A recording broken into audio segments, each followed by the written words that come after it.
eu coloquei esse verso aqui, dá uma olhada que bonito. Olhando para Jesus, autor e consumador da fé, o qual pelo gozo que lhe estava proposto, suportou a cruz, desprezando a afronta e assentou-se à destra do trono de Deus. José, a mesma história de José. Como que José suportou a prisão? Como que José suportou a perseguição, o ódio desenfreado e sem motivos, sem causa, sem motivo nenhum? Qual que era o motivo do ódio dos irmãos de José? Nenhum, não tinha razão. Que razão que tinha? Não tinha razão.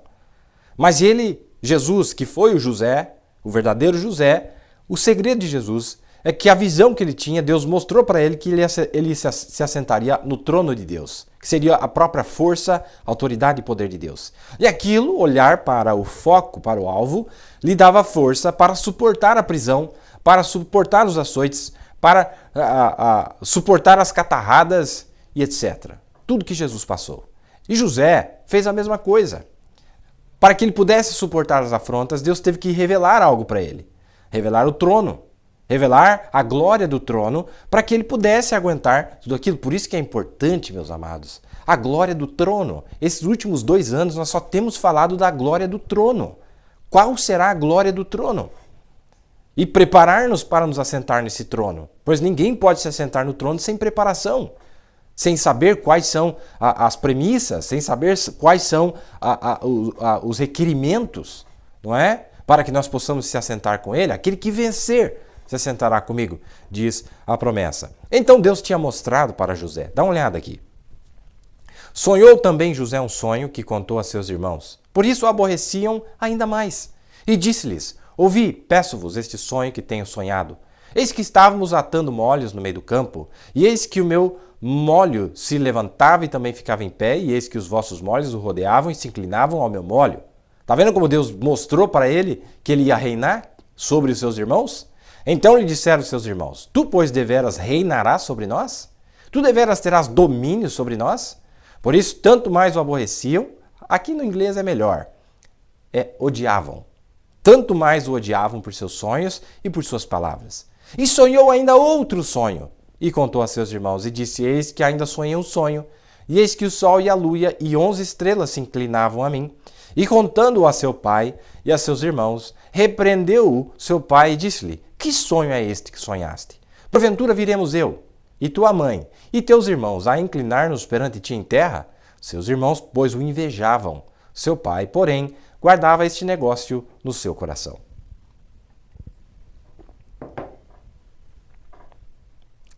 Deus tinha mostrado para ele que ele ia reinar. E lá na prisão, José se lembrava desse sonho, dessa revelação que Deus lhe tinha dado. Ele se lembrava que não interessava o que estava acontecendo ali. Ele falou: Deus me mostrou que eu vou sentar lá. E ele já me mostrou que esse povo vai tudo comer na minha mão. Todo mundo aí, ó. Vocês, todo mundo um dia vão comer na minha mão. Note agora, leia a história quando puder de José. Tendo sido o último dos irmãos a nascer, na verdade o penúltimo, a mente espiritual entenderá isso agora mesmo. Ele não foi o último filho, Benjamim foi. Mas na excomunhão, na excomungação, não é? Que ele foi excomungado. Ele foi rejeitado pelos seus irmãos. José e Benjamim eram irmãos legítimos. Os únicos 2 que eram irmãos. Volta aqui um pouco para mim. Para quem não conhece a história, Jacó tinha 4 esposas.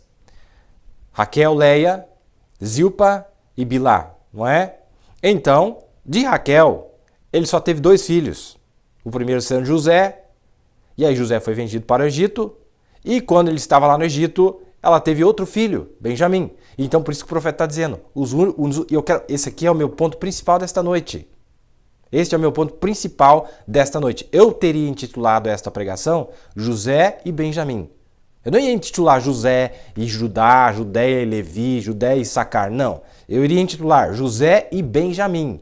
Quem é Benjamim? E nós vamos ver quem é Benjamim. Benjamim é os 144 mil judeus. Para nós não, debaixo do 7º selo não. É uma outra pessoa.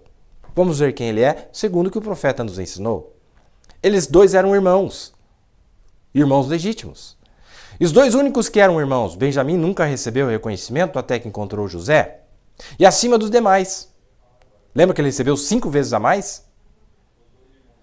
A Benjamim foi dada uma dupla porção de tudo que José deu. Muito bem. Note agora, nós encontramos isso ali.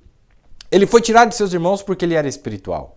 Ele era um grande homem, apesar do mais humilde do grupo, o menor do grupo, e odiavam-no sem causa. Eles não deviam tê-lo odiado, eles deviam ter respeitado. Por que eles o odiavam? Porque ele era irmão? Não exatamente por isso.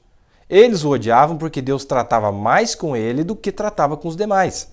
Está vendo? Ele lhe deu um entendimento espiritual. Ele podia interpretar sonhos perfeitamente e podia predizer coisas que aconteciam perfeitamente, exatamente da maneira que eles eram, e ele não usava de meias palavras.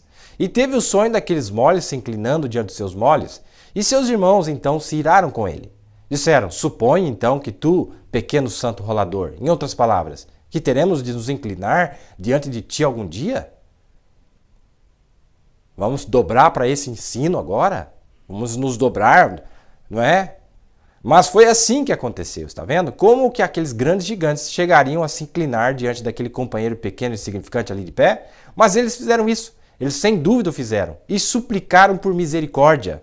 Mas ele não tinha vindo em poder ainda ali. Ele só estava então numa forma infantil. Eles nunca teriam utilidade para um homem como aquele. Assim, por que simplesmente não se livrar dele? É isso que, a mesma coisa que tem acontecido hoje. Eles pensam que porque nossas igrejas se tornaram intelectuais, que temos as multidões. Olha como ele está tipificando José com a noiva do dia, aqui.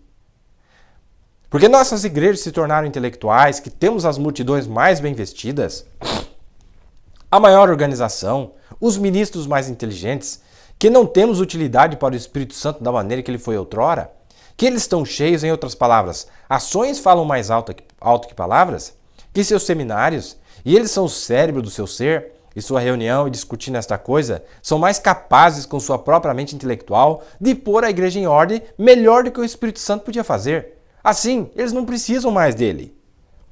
É algo do que necessitamos hoje. É os dias disso. Ah, já passaram. Os dias disso já passaram. Agora, não é exatamente isso? Não necessitamos do Espírito Santo para curar os enfermos. Temos médicos. Não necessitamos do Espírito Santo para falar em línguas. Então, todos somos pessoas inteligentes. E quando fazem isso, vocês tiram exatamente da sua estrutura a linha da vida. Não colocou meio da vida essa tradução. É a linha da vida. A corda da vida, para te tirar, para te salvar. Jesus disse àqueles judeus em seus dias: não lestes que a pedra que foi rejeitada é a principal pedra de esquina em que o edifício todo está apoiado? Está vendo aí, meus amados?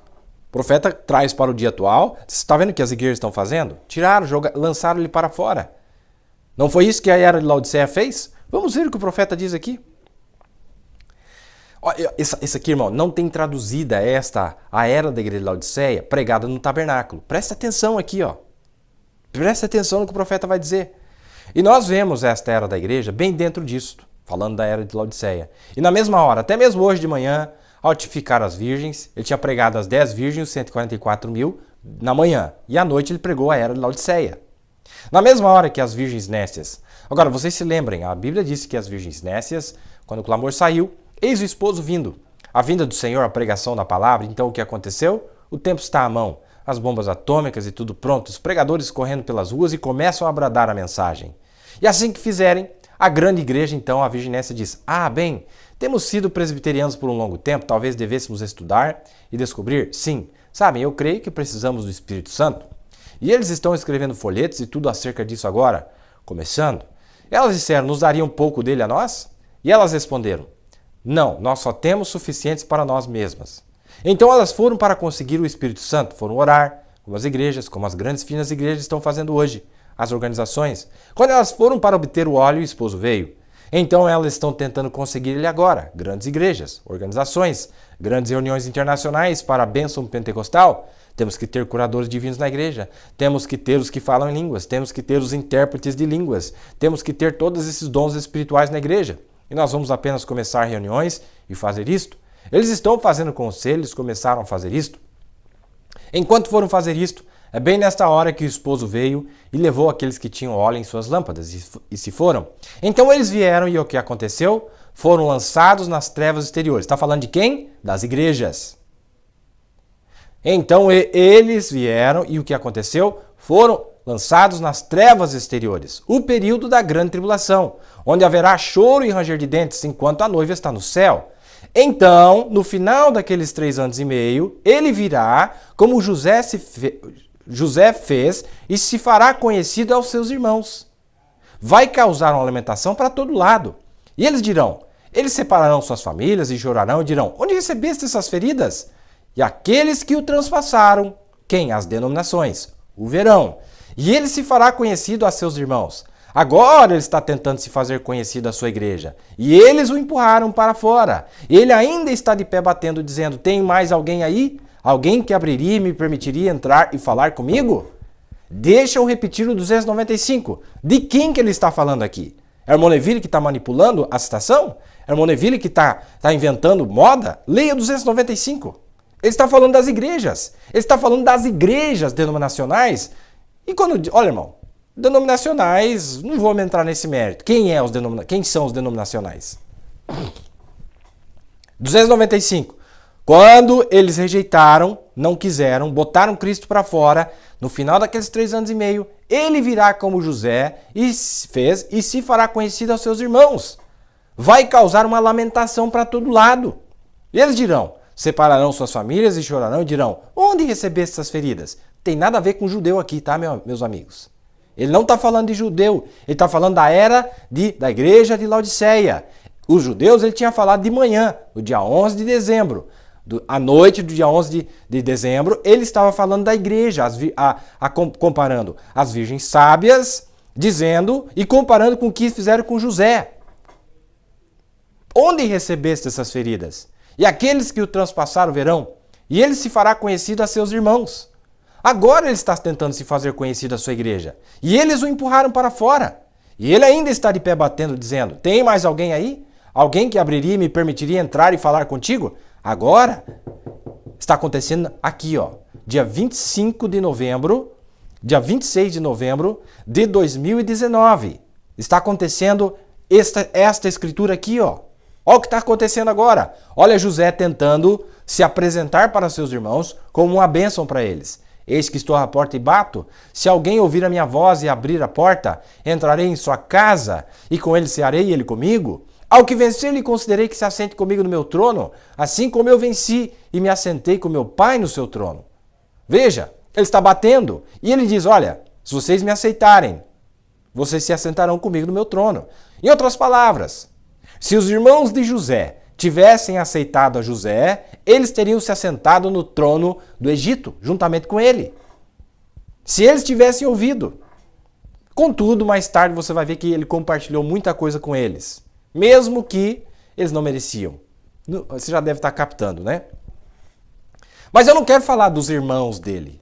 Esses rejeitadores, esses maldizentes, esses blasfemadores, essas de palavras duras, pessoas inconversas, pessoas zombadoras, como Paulo disse que viria, zombadores, escarnecedores. Cadê? Não é? Esses que zombam, esses que escarnecem, não é?